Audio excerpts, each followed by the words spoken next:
You did what? My voice cracked as I stared at Carol across the kitchen table, my stomach twisting into knots. She didn't even flinch. Her manicured nails tapped rhythmically on the coffee mug she held, her expression calm, too calm. I used it for the wedding, she said, shrugging as though we were discussing pocket change. Luke needed help with the costs, and it's family money. You'll get over it. Family money, I echoed, my voice rising. That was my money. I worked 2 years waiting tables to save for college, Carol. You said you'd invest it for me. And I did, she said, her tone sharper now. I invested it in something important. Your brother's wedding. Her son. Not my brother. Luke wasn't even pretending to care about the fallout. As far as he was concerned, his dream wedding, with its extravagant venue and flower arrangements that probably cost more than my tuition, was far more valuable than anything I could have planned for myself. My blood boiled, but before I could respond, my father walked into the room, coffee in hand. What's all this yelling about? He asked, his eyes darting between us. Ask Carol, I snapped. She spent my college savings on Luke's wedding. My name is Emma Williams, and I'm 19 years old. For as long as I can remember, my stepmother, Carol, has been the dominant force in our house. My mom passed away when I was 10, and by the time my father remarried, I was desperate for some version of normalcy. But Carol made it clear early on that her priorities were her biological son, Luke, and herself. I became an afterthought, someone to nod at during dinner, but not worth investing in. When I got my first job at 16, I started saving immediately. Every tip, every extra shift, went into my college fund. I wanted to go to a local university and study nursing, a dream my mom had shared for me. Carol always talked a big game about financial responsibility, so when she suggested I let her invest my savings to grow it, I believed her. I thought I could trust her.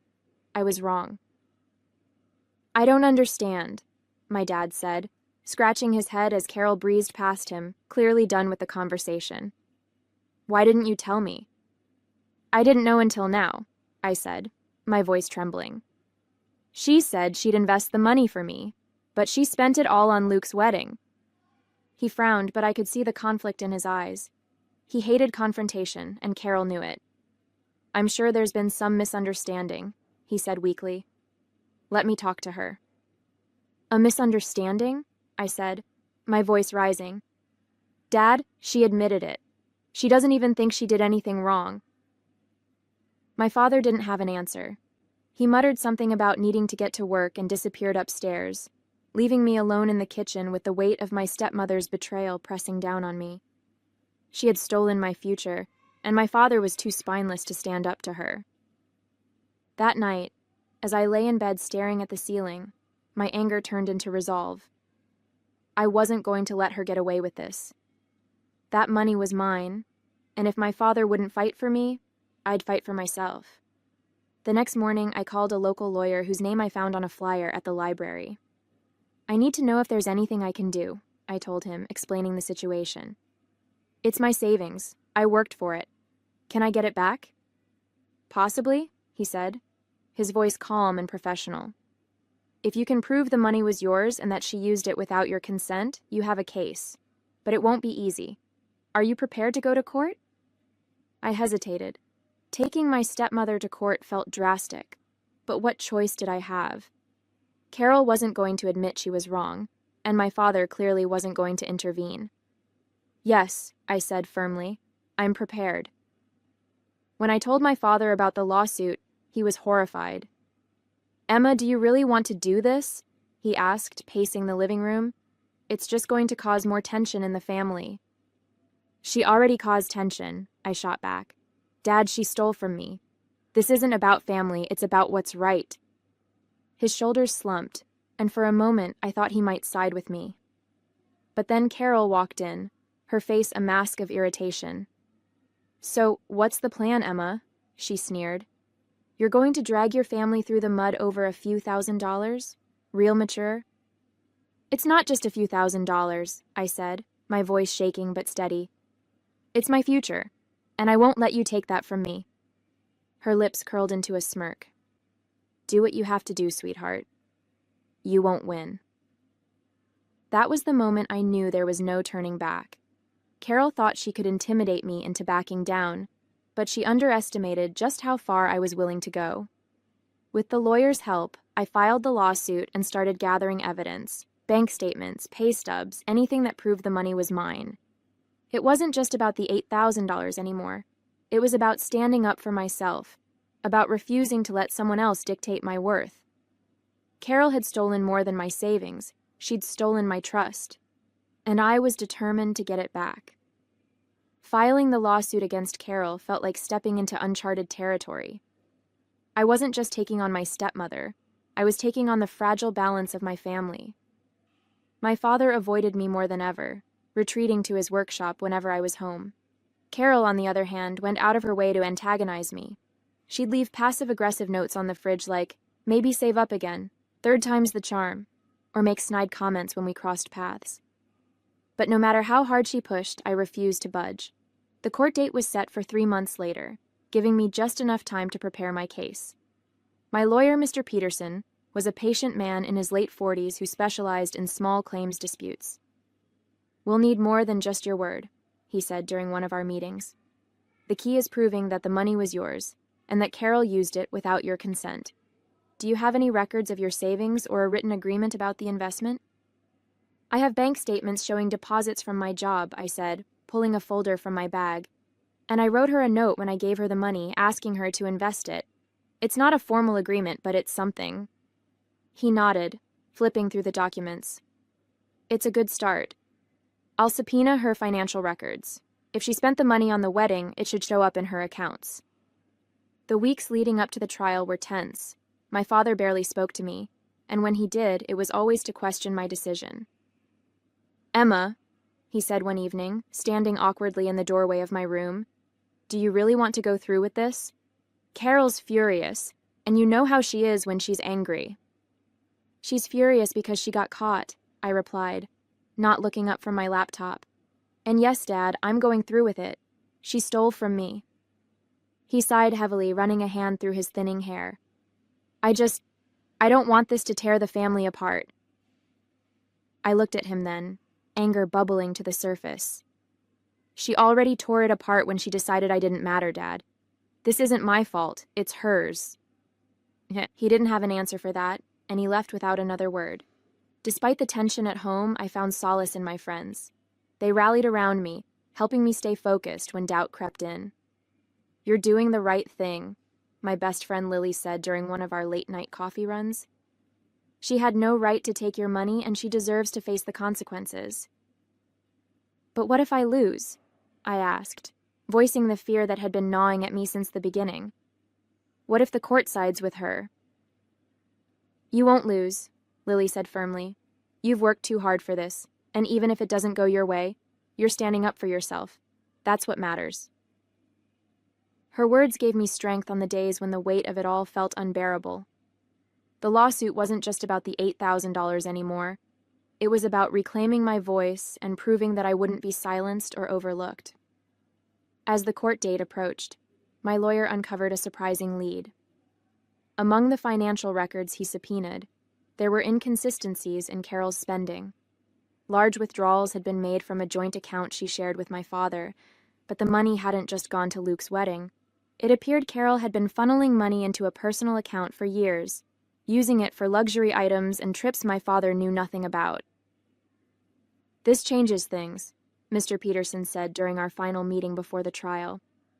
"This isn't just about your savings anymore. If we present this evidence, it could expose a pattern of financial mismanagement." The revelation left me reeling. I'd always known Carol was self-serving, but this was on another level. I debated whether to include the new evidence in the trial. On one hand, it strengthened my case. On the other, it would likely devastate my father. "I don't know if I can do this to him," I admitted to Lily the night before the hearing. "It's going to break him." "Emma, he deserves to know the truth," Lily said gently. "He's been living in her shadow for too long. Maybe this is what he needs to wake up." The morning of the trial, I sat in the courtroom feeling like I was carrying the weight of the world on my shoulders. Carol sat across the room, her lawyer whispering in her ear. She looked as calm and polished as ever, her perfectly styled hair and expensive jewelry making her seem untouchable. My father sat beside her, his expression a mixture of confusion and unease. He didn't even look at me. When the judge entered and the trial began, I forced myself to focus on the facts. My lawyer presented my bank statements, the note I'd written to Carol, and records showing her extravagant spending. "The evidence is clear," Mr. Peterson said as he addressed the court. "The defendant used my client's savings without her consent, prioritizing her personal interests over the well-being of her stepdaughter." Carol's lawyer tried to argue that the money had been given to her willingly, but when Mr. Peterson presented the subpoenaed financial records, the courtroom fell silent. The withdrawals from my father's accounts, the luxury purchases, everything was laid bare. I glanced at my father as the evidence was read aloud. His face paled and he leaned back in his chair, his eyes wide with disbelief. Carol, for the first time, looked rattled. When it was my turn to speak, I addressed the judge directly. "That money was my future," I said, my voice steady despite the lump in my throat. I trusted Carol to help me grow it, but instead, she took it for herself. "This isn't just about the $8,000. It's about the principle. I deserve justice, and I deserve to be heard." As I sat down, I felt a surge of determination. Whatever the outcome, I knew I had done everything in my power to stand up for myself. The courtroom was electric with tension as the judge leaned forward, reviewing the evidence my lawyer had presented. The weight of what had just been revealed, Carol's years of siphoning money from my father's accounts, hung heavy in the air. For the first time since the trial began, Carol looked genuinely uncomfortable, her usual air of superiority replaced by a tight-lipped expression of worry. My father, on the other hand, looked shattered. "Mrs. Williams," the judge said, her voice firm, "it's clear from the evidence presented that you used Miss Williams' savings without her consent, despite claiming otherwise. More concerning is the pattern of financial mismanagement demonstrated by these withdrawals from joint family accounts." Carol's lawyer scrambled to respond, offering weak defenses about family dynamics and shared responsibility. But the judge wasn't swayed. She held up the financial records as if to emphasize the undeniable facts. "This isn't just a case of poor communication or misunderstanding. It's a breach of trust." I glanced at my father. He was sitting rigidly, staring straight ahead, his face pale.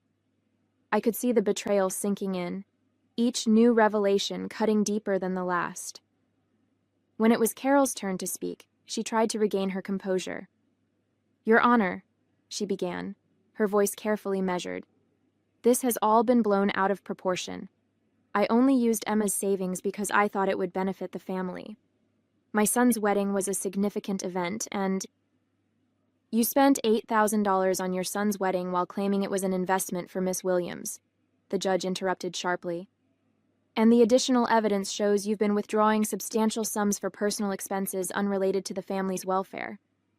Do you honestly believe this is defensible?"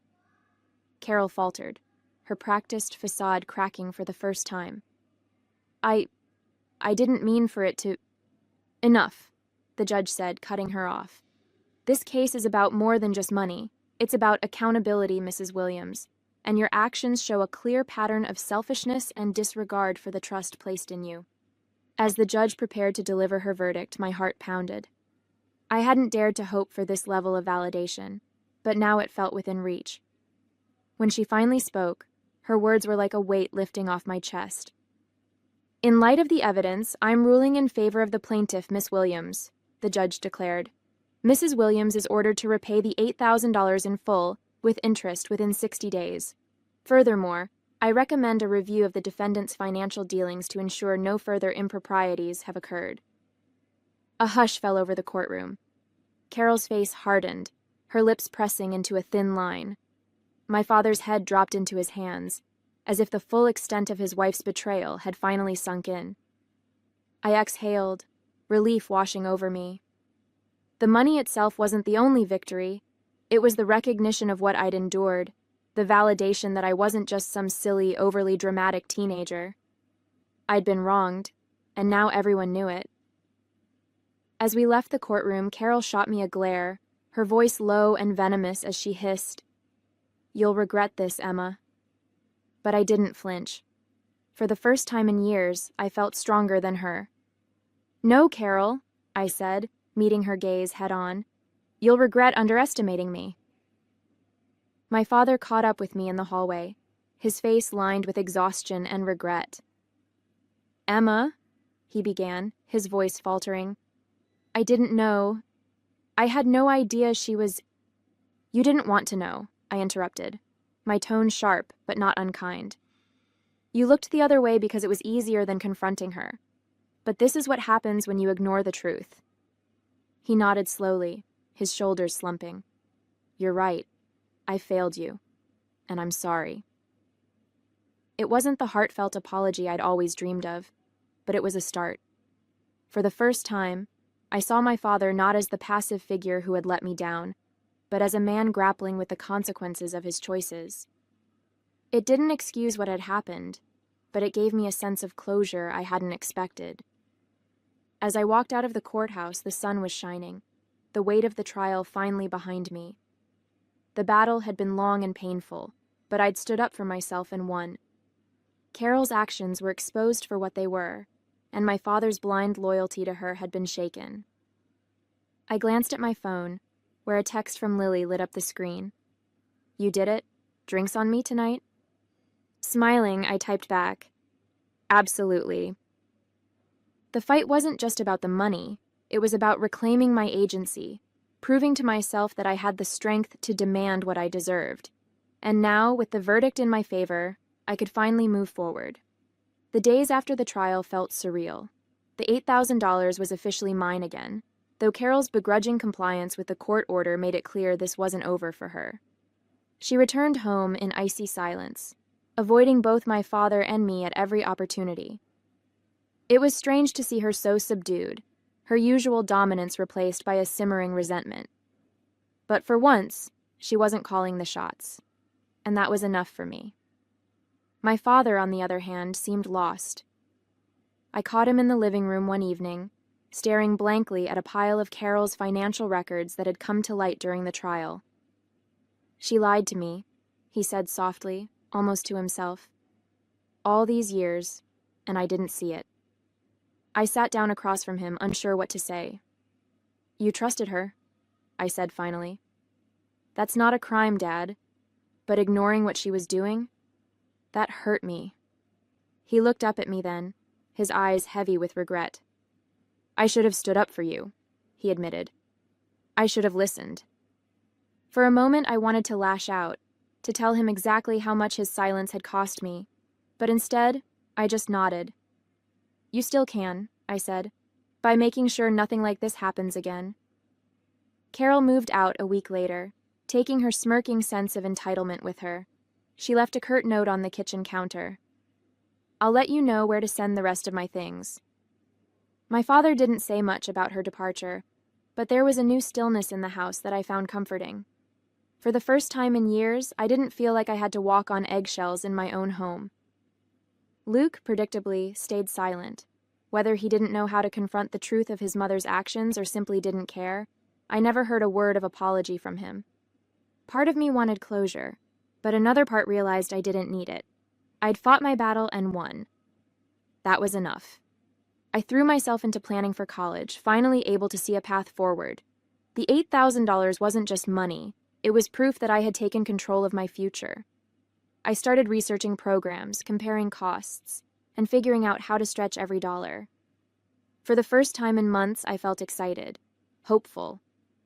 My father offered to help. "I can't make up for what happened," he said one evening as I worked through an application. "But I want to support you however I can." I hesitated, unsure if I could trust his offer after everything. But then I saw the sincerity in his face. He was trying, and that mattered. "Thank you, Dad," I said, surprising myself with how much I meant it.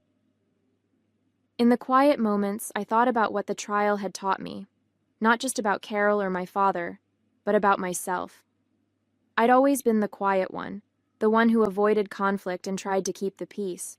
But standing up to Carol had shown me that I was stronger than I'd ever given myself credit for. I wasn't just the girl who worked nights as a waitress or the forgotten stepdaughter. I was someone who could demand what she deserved and fight for her future. And that future was just beginning. A few months later, I stood outside my dorm building, staring up at the red brick walls that would house my next chapter. It felt surreal to finally be here, ready to start college after everything I'd been through.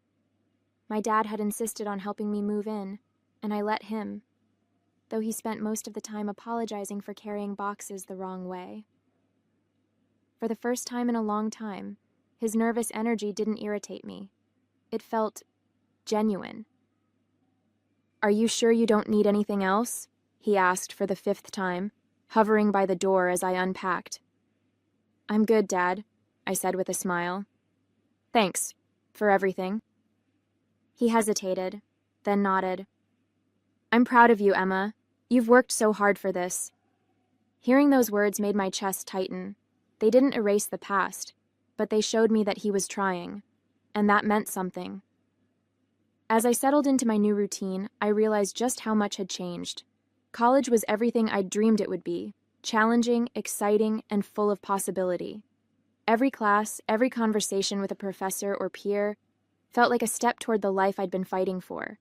And every time I opened a textbook I'd bought with my own money, I felt a surge of pride. This was my accomplishment, and no one could take it away from me. Back home, things were quieter. Carol was gone for good, and my dad was slowly learning to navigate life without her. We weren't as close as I might have hoped, but we were rebuilding something. He called every Sunday to check in, and I appreciated his effort more than I ever thought I would. As for Carol and Luke, they faded into the background of my life, their importance shrinking with each passing day. I didn't need their validation, nor did I waste time waiting for an apology that would never come. I'd already gotten what I needed: my independence, my sense of self, and my future. One weekend, Lily came to visit, and we sat on a bench near campus, drinking overpriced coffee and laughing about the ridiculousness of dorm life. "You're killing it, Emma," she said, bumping my shoulder. "After everything that happened, you're still standing. And not just standing, you're thriving." Her words stuck with me.